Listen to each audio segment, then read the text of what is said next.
Welcome to Interviews with Innocence, a podcast about spirituality, consciousness, and exploring the wisdom our children bring into this world.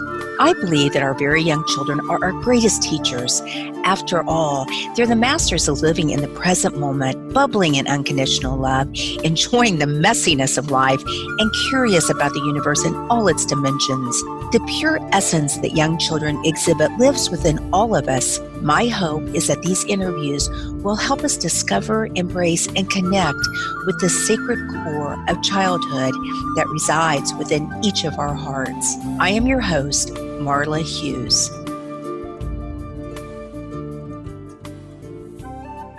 Today, I don't know if I've ever been as excited as I am today to have this amazing guest on my show, Dr. Bruce Greyson. Dr. Greyson is Professional Emeritus of Psychiatry and Neurobehavioral Sciences at the University of Virginia School of Medicine. He served on the medical school faculty at the Universities of Michigan, Connecticut, and Virginia. He was co-founder and president of the International Association for Near-Death Studies, which is also called IONS, and editor of the Journal of Near-Death Studies. A distinguished life fellow of the American Psychiatric Association, he has received national awards for his medical research. Dr. Greyson is the world's leading expert on near-death experiences, and his research talks about his journey, or he's going to tell us about his journey towards rethinking the nature of death, life, and the continuity of consciousness. Welcome to the program, Bruce. Well, thank you, Marla. I'm so happy to be here with you. Sure. That is my name. Yeah. I wanted to be sure of that. So let's just jump right in. I know. Let's talk about the beginning. I know your father was a chemist, and a very, a very materialist background that you grew up in. So how did this begin? Well, as you said, I was raised in a materialist household, a very scientific household. And as far as we knew, the physical world was all there was. We never had any talk about spirituality or religion, anything like that. So it just wasn't part of my world. Mm-hmm. So I went through college and medical school with that mindset that, when you die, that's the end. And that was fine with us. That's the way life was. And then as I was beginning my psychiatric training, just a few weeks into it, I was called to see a patient in the emergency room who had overdosed. And I was in the cafeteria having dinner when the pager went off on my belt, and it kind of startled me, and I dropped some spaghetti and spilled some on my tie. Tried to clean it off, and I couldn't, so I just put on a white lab coat over it so it wouldn't show. And I went down to see the patient, and she was completely unconscious. I could not arouse her no matter what I did. So fortunately, her roommate, who had brought her in, was waiting to see me down the hall at another room. So I went to talk to the roommate for about 15, 20 minutes, got some background about the patient, what was going on in her life, and so forth. And that was a very hot summer evening in Charlottesville, Virginia. So I had unbuttoned my lab coat so I wouldn't sweat so much and expose the stain for a little while, about 10 minutes. And then when I said goodbye to her, I realized it was showing. I covered it up again quickly. Went back to see the patient, and she was still unconscious. So we arranged for her to be admitted to the intensive care unit overnight. And then I saw her the next morning after she had awakened. And when I saw her, she was very, very drowsy. She could barely open her eyes. So I went in the room and I introduced myself, and she said, "I know who you are. I remember you from last night." And that kind of startled me. So I said, "I'm surprised. I thought you were out cold when I saw you last night." And then she opened her eyes for the first time, looked at me and said, "Not in my room. I saw you talking to my roommate down the hall." Well, that just made no sense to me at all. Right. The only way that could have happened is she had left her body and followed me down the hall. And as far as I could tell, I was my body. How could that have happened?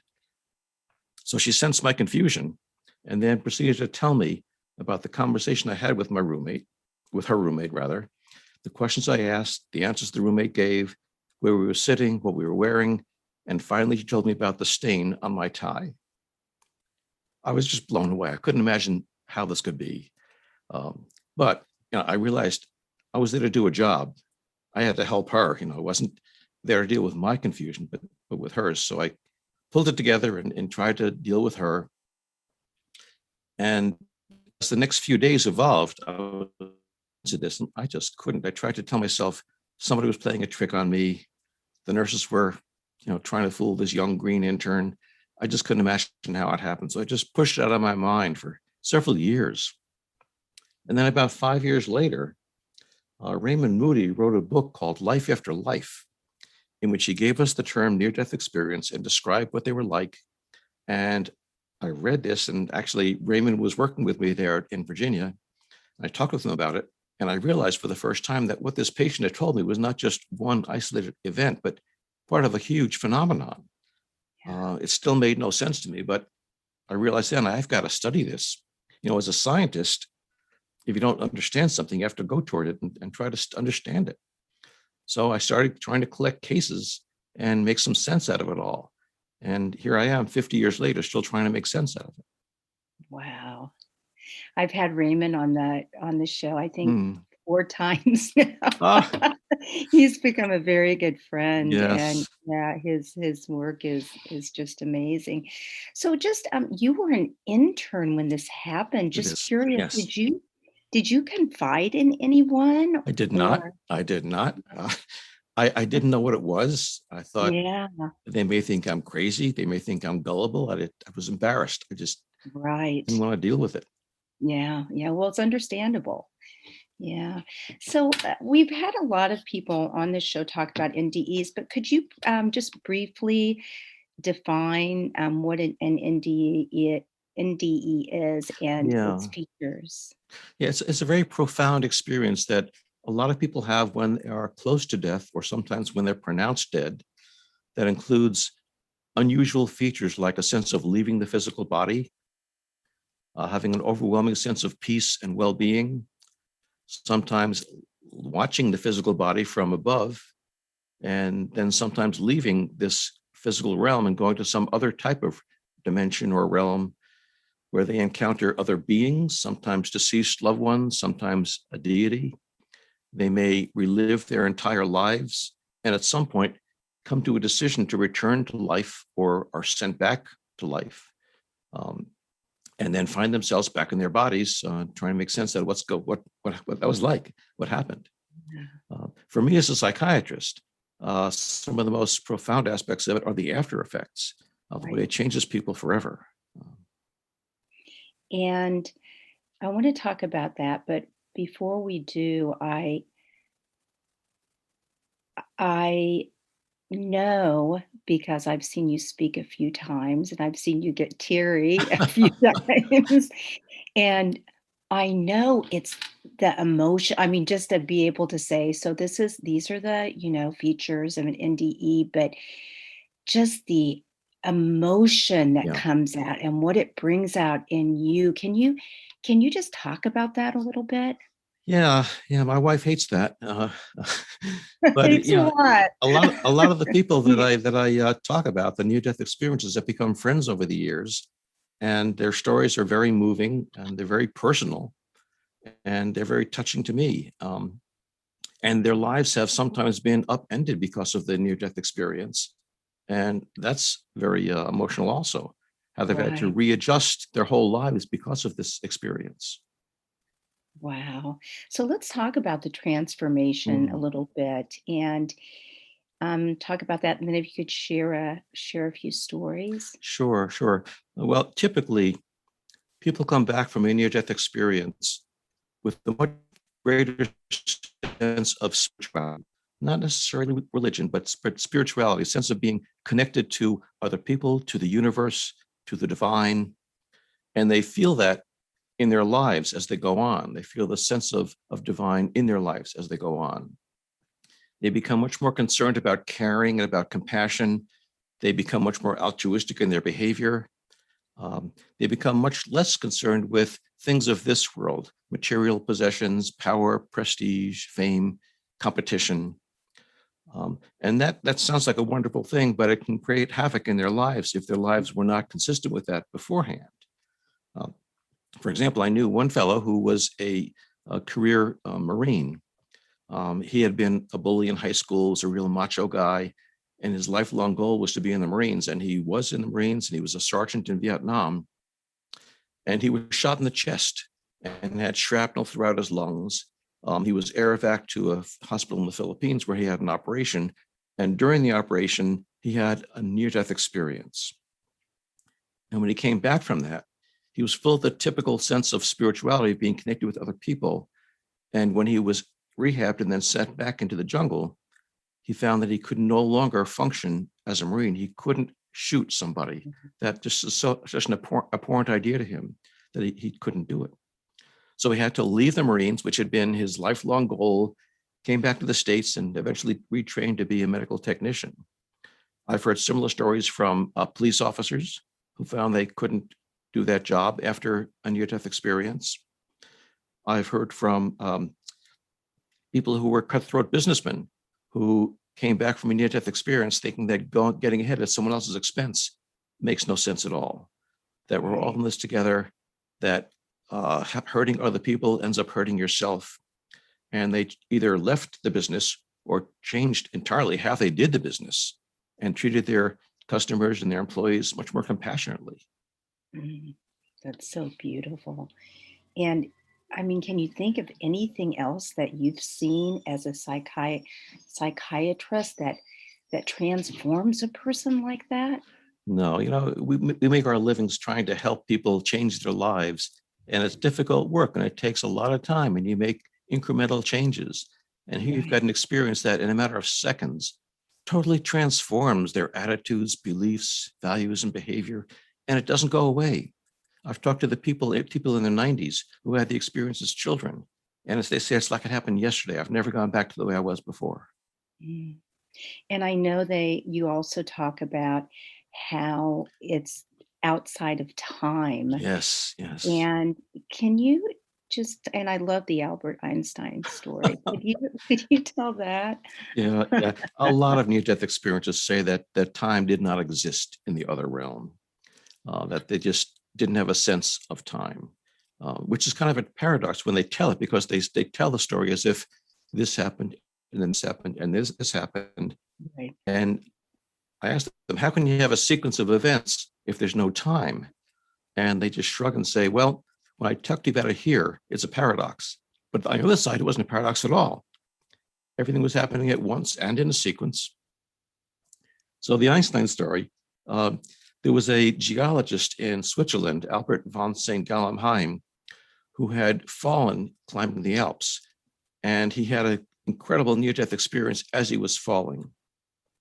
It took like 6 seconds to fall down to the bottom of the mountain, and he was repeatedly crashing against the rocks, getting bloodier and bloodier.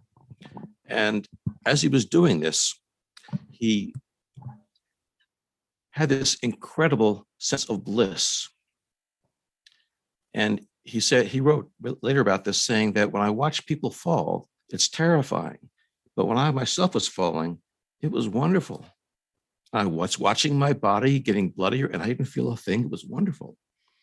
And he also had a very elaborate life review in which he lived his whole life beforehand and then also into the future, thinking about the classes he had to teach. He was a professor, the people he would leave behind. He had time to think whether I should take my glasses off as I'm falling so I won't break them when I die, and so forth. And he said that the faster I fell, the slower time got. He was so impressed by this experience that he started asking other mountain climbers, and he quickly collected 30 other cases just like his.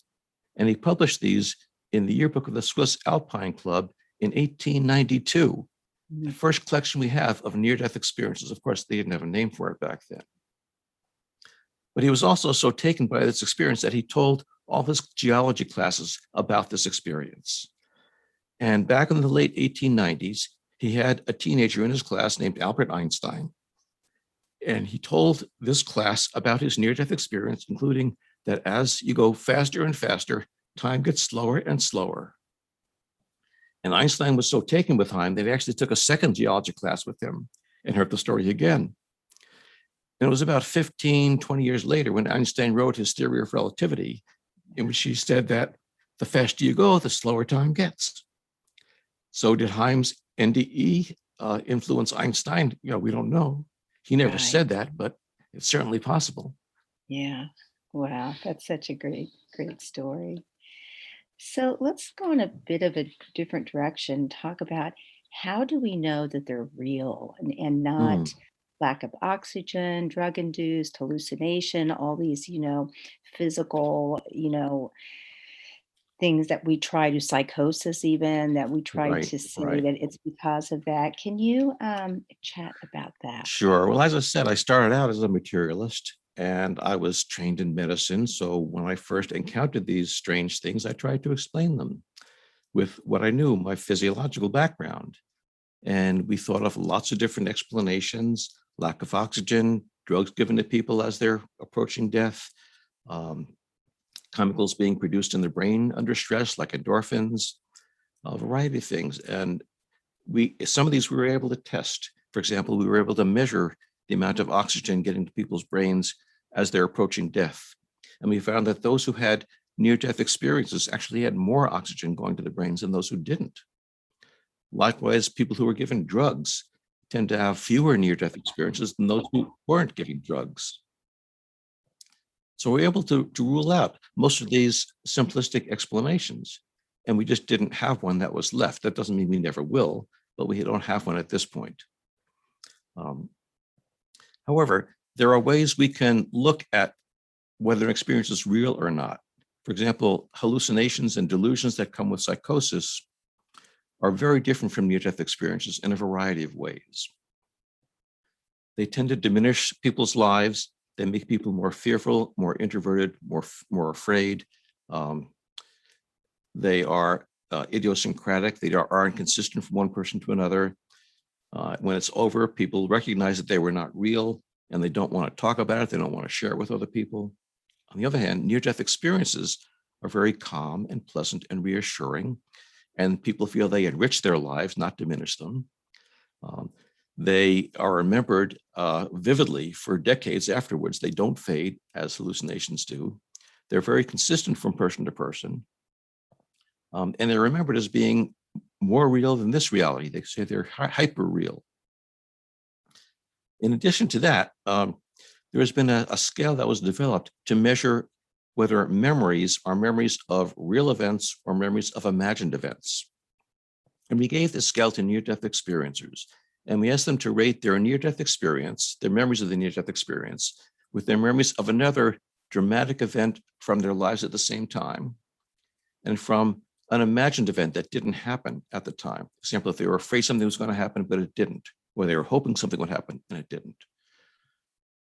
And what we found was that the memories of the near-death experience looked like the memories of real experiences and not like the memories of false experiences. In fact, they looked more real than the memories of real experiences, just like near-death experiences say. They're more real than real. And I know Jan Holden's research also. Well, let's talk about that. Sure, sure. A lot of people say they left their bodies and look down at the body below and can describe it vividly. And sometimes they describe things that were very unexpected, that we can then verify by talking to other people in the room. Let me give you an example of that from my experience. This is a middle-aged man who was admitted to the hospital with acute chest pain, and he was seen in the emergency room and immediately rushed to the operating room for quadruple bypass surgery.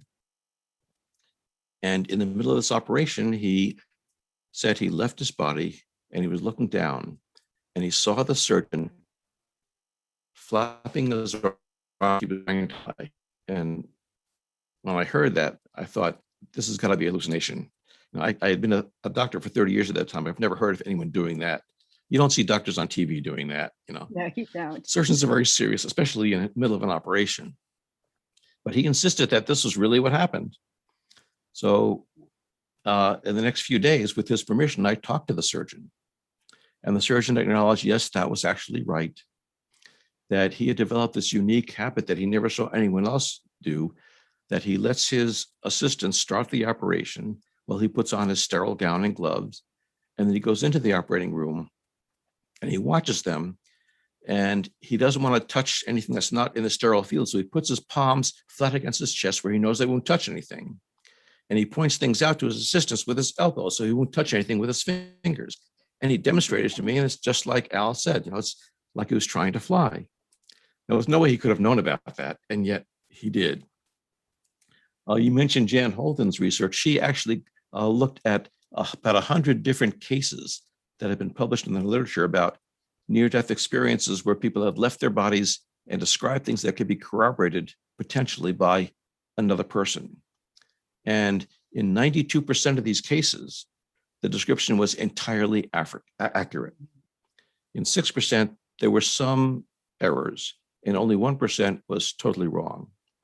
So it's not an occasional experience that's accurate, it's the vast majority that are accurate.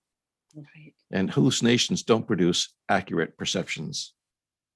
And as you say, the number is not really that important, even if it had happened Right. to one. Exactly. It's worth looking at. One story that matter of fact, I was telling my daughter this story on the way to the airport today. And it's about the young nurse with the red car. Yeah. Yeah. Did you share that? Yeah. A lot of people in a near-death experience will encounter deceased loved ones. Mm-hmm. And these are easily dismissed by debunkers as wishful thinking. You think you're going to die, so of course you want to see deceased loved ones, so you imagine meeting them. And that may be an explanation for some of these cases, but there are a number of cases in which the person saw someone who had died, who no one knew had died, which kind of takes expectation off the table. Right. And we actually have cases of this going back to ancient Rome. Pliny the Elder wrote about a case like this in the 1st century. This one case that I knew was a fellow who, when he was 25, he was admitted to the hospital with severe pneumonia, and he had repeated respiratory arrests where he couldn't breathe. And his primary nurse was with him every day, was about his age. And one day she told him she was going to be taking a long weekend off, and there'd be other nurses substituting for her. So he wished her well and sent her on her way. And while she was gone over that weekend, he had another respiratory arrest where he had to be resuscitated. And during that arrest, he had a near-death experience. And he found himself in a beautiful pastoral scene. And there he saw this nurse, Anita, walking towards him. And he does a double take and says, "Anita, what are you doing here?" And she said, "You can't stay here. You need to go back to your body. And I want you to tell my parents that I love them very much, and I'm sorry I wrecked the red MGB." And then she turned and walked away, and she was gone. When he later woke up in his hospital bed, he remembered this vividly. And the next nurse who walked into his room, he excitedly tried to tell her about it, and she wouldn't hear about it. She walked out of the room very upset. It turned out that this nurse of his had taken the weekend off to celebrate her 21st birthday. And her parents surprised her for her birthday with a red MGB. She got very excited, jumped in the car, took off down a hill, lost control, crashed into a telephone pole, and died instantly, not too long before his near-death experience. Now, there's no way he could have expected her to die or wanted to see her, and certainly no way he could have known how she died, and yet he did. Those stories are just, and it's not as if you went out looking for these stories. Right. Yes. You probably were very happy being a materialist scientist, which brings us to the point. I'm jumping ahead a little bit, but why? Okay, there are tens of millions of these experiences that people are finally talking about. I think that's just in this country. And to me, it's so exciting. Why do you think people are so resistant to hearing this information and really digging into the research themselves? Because, few do, unless there's, a tragedy usually or something. Well, I grew up with that materialist mindset, and I understand it. It's a very comforting mindset. If everything is in the physical world that you can explain by laws of physics, the world is very predictable, and it's a safe world. But if you open up to non-physical entities and beings and forces. Who knows what the limits are of what they can do and what they can't do and how they may affect us. That can be very frightening for someone who doesn't know anything about it. Mhm. So I can see how it's very appealing to say, no, those aren't real. Those are just your imagination. People are making things up and they're fooling you, or they're delusional. They think it's real, but it really isn't. And I Mhm. understand that.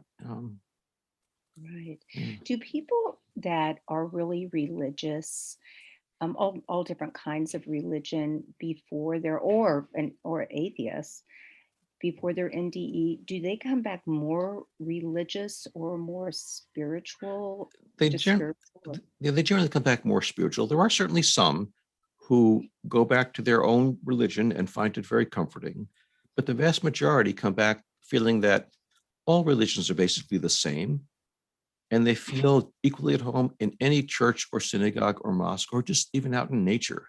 They feel they can commune with God anywhere. They enjoy the ritual and the music of the service, but they don't like particularly the dogma of the church. Right. They feel like they connect directly with the divine and don't need a priest to be the intermediary and so forth. Yes, that makes sense. So, speaking of that, I'd like to talk about the life review Yes. because I feel like that's one of those things also that people would get excited about because it helps you live your life differently. Yes. And so, let's talk a little bit about that, and maybe you can tell us about Tom Sawyer. Sure, sure. About 30 or 40% of people who have a near-death experience will describe a life review in which their entire life usually flashes before their eyes. Uh, and about 80% of those um, will relive the events in their lives, not only from their own perspective, but from the perspective of other people as well. And Tom Sawyer was a fellow who, in his 30s, was working underneath a truck in his driveway, and it fell and crushed his chest. And he had a near-death experience at that point and remembered his entire life. And there were several events that he talked about in which he experienced them from other people's perspectives as well. And the one that was most incredible to me was he was a teenager driving his truck down the street, and a drunk man wandered out in front of his truck. And Tom jammed on the brakes, and he was furious because the guy almost dented his truck. Um, so he stops the truck and rolls down the window and starts yelling at the man. And the man, being quite intoxicated, reached his hand inside the window and slapped Tom across the face. That was too much for this hot-headed teenager. So he gets out of the truck and starts beating the man mercilessly Mm. and leaves him a bloody mess on the median strip, gets back in the car and drives off. Well, when he had his life review, he relived this not only through his own eyes, but through the eyes of the man as well. And he felt his own rage and adrenaline rush. Uh, and then he felt the man's humiliation, embarrassment of being beaten up by this young kid.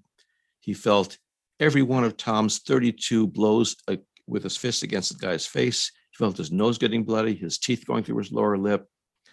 And Tom came back from that realizing that we're all in this together. And what you do to somebody else, you do to yourself. You feel it just as much as they do. And when you help someone, you help yourself. When you hurt them, you hurt yourself. And he said, as so many near-death experiences do, that now the golden rule is no longer just a guideline to go by, but it's actually a law of nature. They realize this is the way it is. I live this, and you can't get around it. So they Right. tend to live their life according to that afterwards. It becomes unthinkable then to really hurt somebody. Um, and they become much more altruistic, much more compassionate.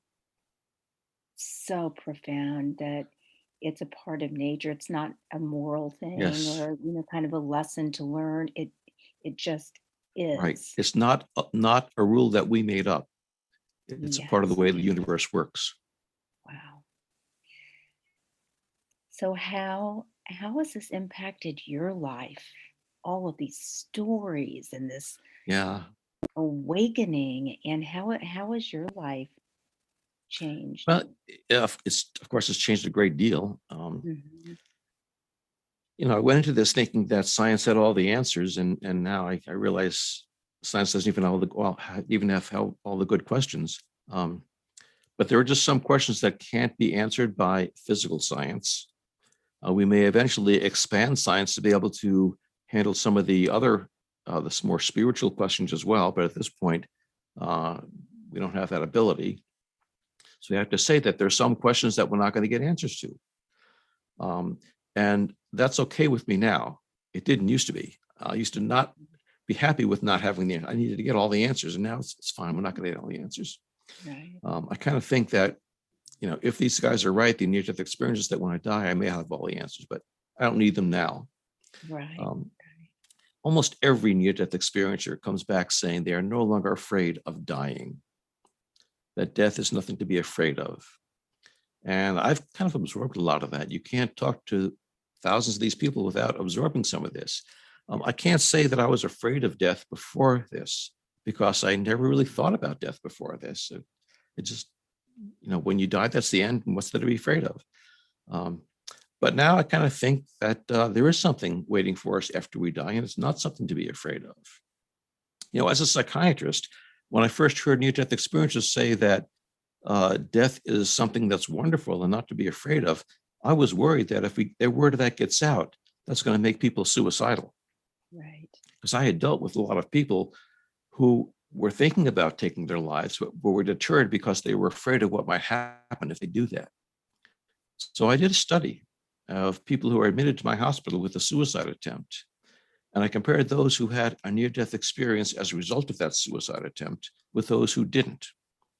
And what we found was that those who had a near-death experience were much less suicidal afterwards than those who didn't have an NDE, which seemed kind of counterintuitive to me. Mhm. And I asked them about it, and they told me a lot of different things, that they now feel part of something greater than themselves, that they now realize that the problems they have are just trivial things, not really important. But the main thing they said was that when you lose your fear of dying, you also lose your fear of living. If you're not afraid of losing your life, you're not afraid of taking chances, of jumping with both feet and living life to the fullest, and life becomes much more enjoyable and much more fulfilling. So I think that's the main reason why these people became less suicidal after the NDE. Right. Wow. And do you think that scientists are beginning to open up to this information? I do, for a couple of reasons. One is that I've seen it myself over the last half century I've been doing this. When we first started talking at national conferences, American Medical Association conferences in the 1980s about near-death experiences, there would be just a polite silence in the audience. I'm sure many people thought we were making it up or something. And now when we talk about it at conferences, we have people standing up from the audience saying, let me tell you about my NDE. These are doctors saying this, so it's much more acceptable now. It's still not, people don't accept what they're about, what causes them. But doctors recognize that these are important experiences that their patients are having, and they really affect their patients' lives. Whether they think they are spiritual events or physical events, they know that they're important to the patients, and therefore they want to know about them. Mhm. But beyond my experience, there have been some studies now done of surveys of scientists in different countries, in Scotland, in Belgium, in Brazil. And what they find is that about half of the scientists in these different countries will say that the brain and the mind are not the same thing, which is the opposite of what we were taught in medical school, that the Right. mind is what the brain does, and all our thoughts and feelings are created by the brain. And that does not seem to be true in the near-death experience. Mhm. Interesting. So I know that the University of Virginia, where you are, you've also done some other work that is similar, talking about continuity of consciousness, and also before we came into this earthly realm, Yes, and children talking about past lives. right. So could you elaborate on that? Sure. We have this group that's called the Division of Perceptual Studies that was founded more than 50 years ago to study these mind-brain anomalies that may suggest some part of us survives bodily death. And we've studied a wide variety of things. I've been studying near-death experiences. Ian Stevenson and now Jim Tucker have been studied young children, 2, 3, 4 years old, who claim to remember a past life. And in many cases, we're able to go back and find the family of the people they claim to have been. And the family will corroborate a lot of the things that the children say, and the children can identify people and places from the previous life. We've also studied mediumship, deep paranormal experiences people have under meditation. We have now a state-of-the-art neuroimaging lab where we can study what's going on in the brains of people when they claim to leave their bodies or do psychic healing, and so forth. So we have a variety of ways we can study these questions about whether the mind and the brain are the same thing and whether some part of the mind may survive bodily death. What do you think now with all of the research coming in? I think there is something after death. I think the mind is not what the brain does. I think they are separate. They obviously are connected during life, during normal life, I should say, because under unusual circumstances like a near-death experience, when we may still be alive, but the brain is not functioning, the mind is functioning better than ever. Right. And there are other circumstances like that. I was going to mention something called terminal lucidity. When people who have end-stage dementia, like Alzheimer's disease, and they haven't been able to recognize family for a long, long time, not able to communicate, and their brains are just deteriorating. In the hours or sometimes days before they die, they suddenly become completely lucid again. And they recognize family and carry on coherent conversations. And the family may get very excited thinking they're recovering, but they're not. You don't recover from a brain like that. And then they die. And there's no medical explanation for that, but it's possible that maybe somehow when the brain deteriorates sufficiently, it loosens its hold on the mind and then function fully again. Right. Likewise, we've done some neuroimaging studies with psychedelic trips in the last decade. We used to think that the way psychedelics work is by stimulating the brain to hallucinate, and you should see more activity in certain parts of the brain, if that's true. But what these studies have shown, both in this country and in the UK, is that the more elaborate mystical experiences with psychedelic drugs are associated with a decrease in activity in the brain, both from the sheer amount of electrical activity and to the connection between different parts of the brain. So all these pieces of evidence seem to suggest that under unusual circumstances, the mind and the brain can dissociate and function separately. Mm-hmm. And the implications of, I don't think anyone wants to experiment with near-death experiences, but with psychedelics, I shouldn't say experiment, that's not a good word. You can scratch that. But with psychedelics, with Johns Hopkins research and some of the other, it's with one dose, it's changing people's lives. I had Marjorie Wollicott on the show, she hasn't, I think she's aired. And she was talking about people who had terminal cancer, and they did one dose of psilocybin, and it changed their world. They weren't fearful of death, and so that research is very exciting. I think it's going to change the world. I really do. Yeah. Let me say one thing about that research, though. Mm-hmm. It's not just giving someone a pill and saying, "Go home and take this," and then tell me what happens. They're in the lab with beautiful music and someone to be there with low lights and someone to be and sort of be there with them. So it's a very safe place to do this in. Right. Yes, it's not just going out to a party. No, it's very much medically. Yes. And in terms of different cultures, what have you found about NDEs in other cultures? How are they different? How are they the same? What we see is that the basic phenomena of the near-death experience, the lights and the sense of love and so forth, are the same from every culture that we've looked at so far. Buddhist, Hindu cultures, Muslim countries, Christian, Jewish cultures that don't have these religions. Back in the 17th century, French fur trappers were collecting these cases from the Chippewa Indians, and they were just like the ones we have now. And we have cases from ancient Greece and Rome that are just like the ones we hear now.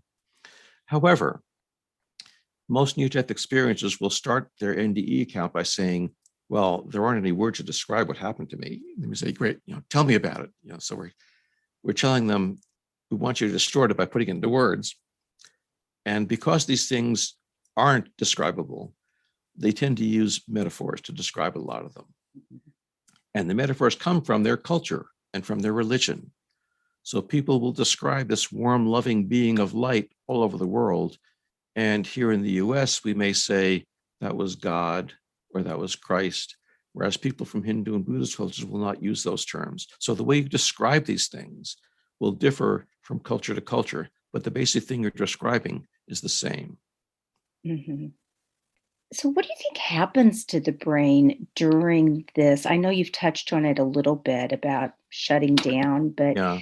you talk about the brain a little bit. Yeah. There's been this thought that the brain and the mind are separate for thousands of years. Hippocrates, 2,000 years ago, wrote that the brain is the messenger or the interpreter of the mind. And that's been a minority opinion among scientists for centuries now. And different generations have used different models based on their current technology to describe this. The one that's used most commonly now is the sense of a filter, that the brain is a filter for the mind. And a model is like a radio tuner. There are thousands of radio stations out there. If you tried to listen to all of them at once, you wouldn't be able to hear anything. So you use the tuner to zero in on one particular station and filter out all the others. And the idea is that the brain receives all these thoughts from the mind, selects the ones that are relevant, and filters out the others. And why would this be? Well, the brain, like all our other organs, evolved as a physical organ to help us survive in the physical world. Your eyes don't see the entire electromagnetic spectrum. It just lets in the ones that are relevant to our survival and filters out all the ultraviolet and infrared that aren't important to us. And the brain does likewise. Your mind may be full of thoughts about the divine and about deceased loved ones. Those aren't important to finding food and shelter and a mate. So the brain filters those out and just lets in those thoughts that are important to surviving in the physical world. And what may happen in near-death experiences and psychedelic drugs and temporal lucidity is that as the brain starts shutting down, the filtering function fails. Right. And more stuff comes in, letting all this other wonderful spiritual stuff manifest. It's interesting. You can see that in nature too. I mean, look at dogs and even some of the animals that see colors that we can't see, right. And all the research out on that. And I also know that many children on the autism spectrum and children with Downs, I've had a few shows on that they seem to have a little bit less of that filter because the stories are just wow, they're so intuitive, and it's exciting stuff. I want to go back to the research at University of Virginia about past lives of children. Mm-hmm. Sure. And I really wanted you to talk about not only them just remembering, but some of the physical aspects that the children come back with, if you will, and also remembering how they come back talking about future events. Oh, I guess those are the children that have had NDEs. I'm sorry. Yeah. But the children who remember past lives sometimes have birthmarks or birth defects that correspond to death wounds from the previous life. For example, one child was born with stubs for fingers on one hand. And he remembered a life where he was a child in India who was feeding hay into a fodder chopping machine, and he got his hand stuck in that, and it chopped off those fingers. And there's no embryological way you can have the 4 fingers missing from your hand. You can have 1 or so, but 4 would be very, very unusual. And yet this child was born this way, and it corresponded to the life of the child he remembered in India. And we have lots of cases like this. Ian Stevenson published a 2,000-page book called Reincarnation in Biology, in which he described these cases of birthmarks and birth defects that correspond to death wounds, with photographs of the child, and then either photographs or, in some cases, autopsy reports from the previous person who had died that matched the child. These are hard to explain. Yeah, very hard, yeah. very hard to explain. Yeah. And in terms of the children who have had near-death experiences and them or not remembering, but seeing future events. This actually happens with adults too, that sometimes they will have a life review that doesn't stop at the present time, and it continues on to the future. Right. And often what they see in the future are tragedies or crises, and they can be very distressing.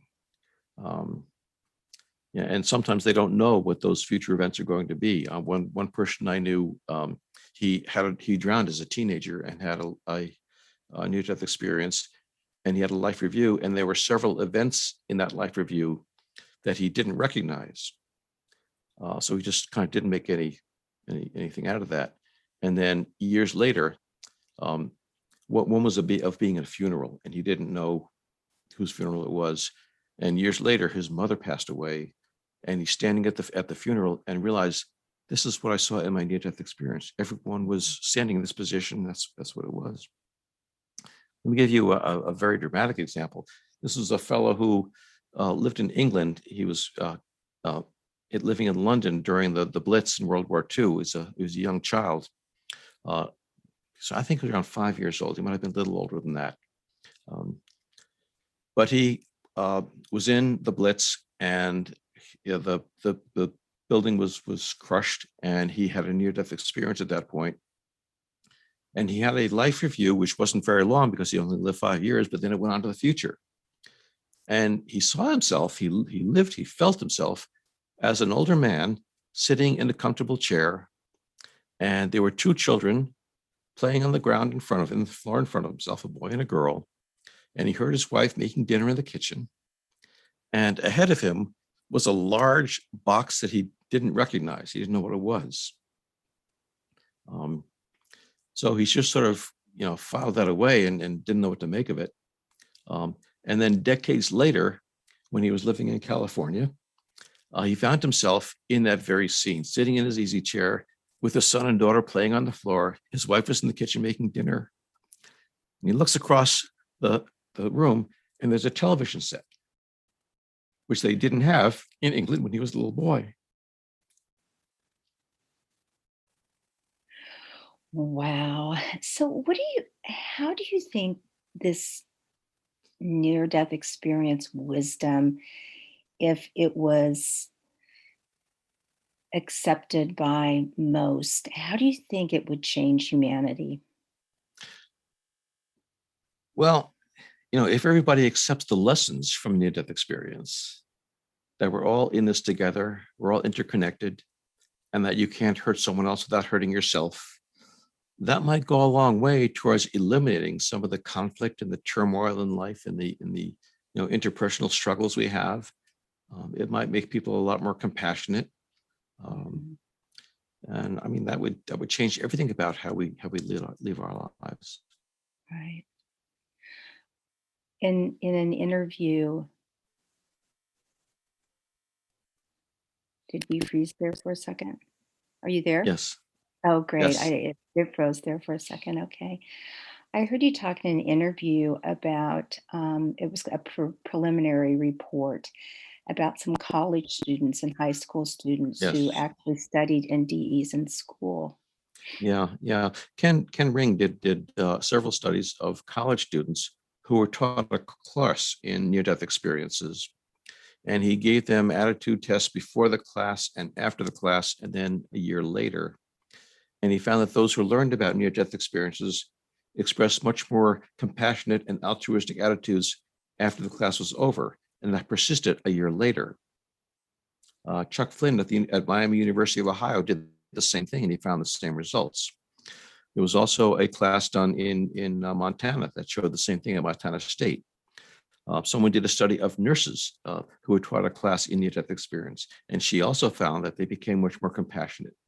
And finally, there was one high school class in Ohio where one of the teachers had a near-death experience and decided to teach a class in it.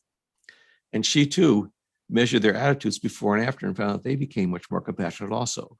So it seems that even just learning about near-death experiences can change your attitudes, at least for a while. Right, right. So I'd like for you to take off your science hat for a minute and put on your grandpa hat. And I want you to put on your 3-year-old. Yeah. Think of your little 3-year-old. And if you could take a walk, or I'm sure you do, is a little boy or a little It's a girl? boy, little boy. Little boy. If you could take a walk with him, and he's just grieving, after a beloved pet had passed or a loved one, and just looking him in the eyes and knowing what you know now. And I'm going to use the word know because I just have to. I feel it's right. What would you say to him that you think could comfort him? I wouldn't tell him things because I don't think they generally respond to that. I would ask him things, what do you think has happened to your cat or to your dog or to your friend? Where do you think they are now? What do you think they're going through now? What do you think that feels like for them? Right. And why do you think that? Do you think there may be some other answers also?